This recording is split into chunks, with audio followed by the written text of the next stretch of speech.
La France bouge, la pépite du jour. Alors, chaque année, nous remettons les trophées européens de l'avenir. Aussi, on découvre des petites pépites, parfois encore à l'état de projet. Aujourd'hui, c'est un projet qui est né il y a 1 an, Athénaïs Oslati. Vous avez 26 ans. Bonjour. Bonjour. Vous avez commencé, vous, des études de médecine. Absolument, j'ai commencé. Et puis des études en ingénierie mécanique. Et à ce moment-là, vous avez créé un appareil permettant d'exploiter les fonctions cognitives grâce aux émotions. Pourquoi vous êtes orienté vers ça ? Tout simplement parce qu'en médecine, je me suis très vite aperçue qu'on avait une façon d'apprendre et d'utiliser justement tout cet appareil cognitif d'une certaine façon, et qu'en utilisant les bons outils, à savoir l'émotion et l'imagination, on pouvait décupler nos performances cognitives. Ah, donc vous avez créé pendant 2 ans, vous avez travaillé sur un algorithme, des algorithmes qui évoluent au fil du temps en fonction des émotions de l'utilisateur et de ses réactions. De là, vous avez créé Ontbo, O-N-T-B-O. Alors ça sert à quoi ? Vous allez tout nous raconter. Vous avez 1 minute aussi pour le pitch. Donc Ontbo, c'est une société en deep tech qui adapte du contenu à nos émotions en temps réel. Ce qu'il faut savoir, c'est que notre objectif est de répondre justement à l'enjeu sociétal pressant et croissant de la santé mentale.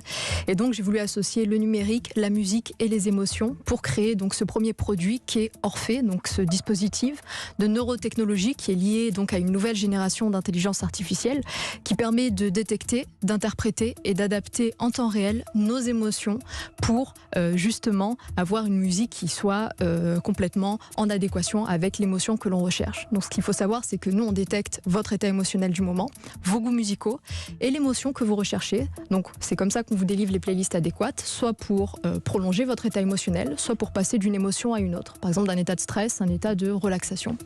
Donc il faut savoir qu'aujourd'hui, on est 5, donc il y a des chercheurs, des développeurs, des ingénieurs sur le projet. On a également donc des demandes à l'international et on vend en B2B. Et c'est parfait. Merci à vous pour votre pitch, Athénaïs Oslati. Si je comprends bien, c'est un casque audio. Alors, c'est pas un casque audio. Non, pas vraiment. Non, c'est la technologie. Nous, on vend pas un casque audio. Non. On vend une technologie que l'on peut intégrer dans un casque audio. Donc, on vend ça à des fabricants de casques. Et à côté, on a des algorithmes que l'on peut vendre à des plateformes de streaming ou de contenu audio. C'est déjà en vente, l'appli ? C'est déjà en route ?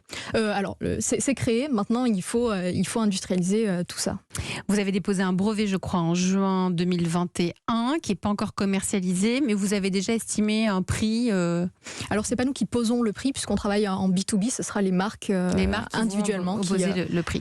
Je vous présente Nathalie Carré, qui est en charge de l'entrepreneuriat à la Chambre de commerce et d'industrie. Bonjour Nathalie. Bonjour Elisabeth, bonjour tout le monde. Alors Nathalie qui étudie chaque jour les projets qui nous parviennent à la rédaction d'Europe 1. Donc Nathalie, quelles sont les forces et les points améliorés de Ontbo selon vous ? Alors on dit que la musique adoucit les mœurs, dit le proverbe, et on en parle depuis Platon et la Grèce antique. La musicothérapie est même enseignée dans certaines universités de médecine, mais vous apportez cette solution dans les foyers avec un casque et une application simple et efficace. Votre solution en fait est un 3 en 1. Un état, nos émotions à un instant T, une sorte de diagnostic, la possibilité de conserver cet état s'il nous convient, ou au contraire, d'en changer. Une vraie alternative aux techniques classiques de relaxation. Mais surtout, votre solution est un vrai outil de prévention, car certaines personnes ont du mal à reconnaître des émotions négatives comme le stress répété, donc elles n'agissent pas pour le contrer, or on sait que les répercussions sur la santé sont importantes. Là, on se branche et on fait le point. Donc ça, c'est pour les points positifs. Pour l'instant, vous validez. Tout à fait. Allez, on va continuer. Nathalie, il y a tout de même quelques petits points améliorés, enfin des petites remarques.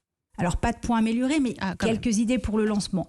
Vous innovez, donc il faut rendre votre produit désirable, donner envie de l'essayer, d'en parler, de le réclamer en magasin, ce qui fera une douce pression sur les distributeurs. Donc, il vous faut une communauté de testeurs, d'ambassadeurs. Votre site est un bon canal. Alors, il est très joli, mais il donne un côté inaccessible, tout semble sous contrôle. On a l'impression qu'on ne peut pas contribuer à votre aventure entrepreneuriale. Or, votre solution permet de gérer ses émotions. Tout le monde est donc concerné, en tout cas, toutes les personnes conscientes de l'impact de ses émotions sur son humeur ou sa performance. Donc, faites en sorte que chacun se reconnaisse et ait envie d'acheter. Alors, quelques idées sur ce point. D'abord, votre phrase d'accroche sur la page d'accueil. Orphée, la symbiose entre la neurotechnologie intuitive et l'émotion. Laissez-vous transporter dans un univers sonore immersif.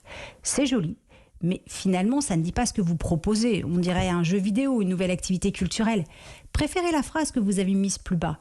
Orphée, la technologie alliée à la musique pour vous permettre de gérer vos émotions en toute sérénité. Simple et efficace. Ensuite, entrez un peu plus dans le concret. Présentez l'application, est-ce qu'elle peut se connecter aux applications de musique telles que Spotify? Et si dans nos playlists personnelles, on n'a pas la musique qui va bien pour nous permettre d'être un peu moins stressé, par exemple, est-ce que l'application va chercher sur une plateforme, mais quid si on n'a pas d'abonnement sur cette plateforme? Bref, aidez les internautes à se projeter dans l'utilisation de votre casque et à avoir très envie de l'acheter. Ensuite, les photos de votre site. Difficile de s'identifier aux utilisateurs que vous avez mis en photo si on dépasse les 20 ans ou qu'on court entre le boulot et les enfants et les courses, ou si on est un étudiant en pleine révision, un sportif avant un match, ou pourquoi pas, une personne âgée qui souffre de solitude. Là encore, montrez l'efficacité de votre solution dans plusieurs situations du quotidien. D'ailleurs, une idée du temps nécessaire pour passer de hyper stressé à hyper relaxé? Et si on écoute de la musique en préparant le dîner ou en faisant ses devoirs, c'est aussi efficace? Expliquez le fonctionnement. Et comme vous vous adressez à l'intimité des gens, il faut rassurer. Alors valorisez tout le travail réalisé et votre conseil scientifique. Vous en parlez, mais qui sont ses membres? Et quelles sont les prochaines étapes? De quoi vous avez besoin pour que ça réussisse? Comment on peut vous aider? Bref, ouvrez en grand le cœur d'Orfray pour qu'il devienne le compagnon indispensable de notre sérénité. Merci Nathalie Carré. Elle disait Orfray parce qu'Orfray c'est l'entreprise qui commercialise Ondbo ou c'est l'inverse? Non, c'est un produit. C'est un produit de Ondbo.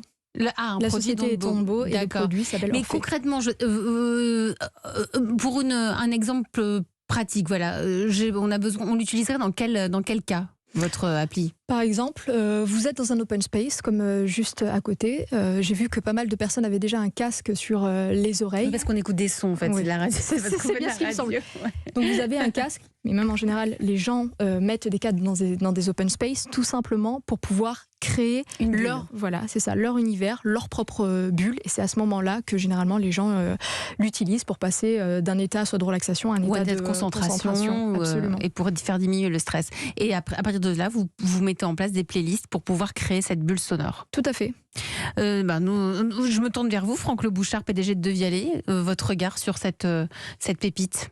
Alors moi je suis sûr que Ondbo va réussir, mais c'est archi certain pour une raison super simple, c'est qu'ils ont compris le lien entre la technologie, la musique et les émotions. C'est-à-dire que chez Devialet, je parle beaucoup de technologie, mais au fond nous ce qu'on cherche à faire, c'est ce que fait Ondbo, c'est d'apporter un son très très pur avec votre musique parce que ça change votre état émotionnel. Moi j'ai jamais rencontré personne de ma vie qui n'écoute jamais de musique. Tout le monde écoute de la musique à un moment ou à un autre. Et tout le monde comprend bien que quand on écoute de la musique, ça change notre état émotionnel. Vous-même, en tant que PDG de Devialet, c'est quelque chose d'important pour vous? La musique vous procure des émotions? Tout le temps. Quand j'arrive ici, avant de vous rencontrer, j'écoute de la musique. Voilà, j'ai mes écouteurs Devialet Gemini et je choisis la musique en fonction de l'état dans lequel je veux être. C'est-à-dire que je vais donner un exemple. Je sors d'une réunion particulièrement énervante, il est 20h, je sors du bureau et je suis fatigué, énervé, je choisis une musique dont je sais qu'elle va m'apaiser et me calmer. Vous écoutez quoi comme musique? Alors j'écoute plein de choses. La musique qui vous apaise, c'est quoi qui est...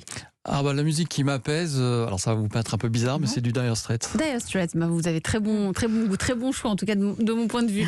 Il y a des choses à faire, finalement, avec Ondbo, Devialet. On va se parler, oui. Vous allez vous parler et vous allez nous donner de vos nouvelles, parce que je pense qu'il y a des ponts à faire. Clotilde, votre regard sur Ondbo? Je suis absolument d'accord avec Franck. Ça va de toute façon dans l'air du temps et dans justement la recherche du bien-être, même si on le sait, la musique peut aussi bien nous énerver d'ailleurs que nous apaiser. Et d'ailleurs, quand au début de No Malplay, j'ai vraiment voulu comprendre le rapport entre les jeunes, les petits jeunes ou les élèves et la musique classique. Et en fait, entre ceux qui la jouent et qui sont apaisés par ce jeu et qui sont aussi contents de jouer ensemble, mais il y a aussi ceux qui l'écoutent et qui ne le disent pas. C'est assez drôle parce qu'en fait, les étudiants, pour se concentrer, souvent ont des playlists de musique classique dans les bibliothèques. Ouais. Et ils étaient tous en train de se parler en disant « Ah, tu fais ça aussi ?» C'était caché, mais en tous les cas, voilà, ça les apaise.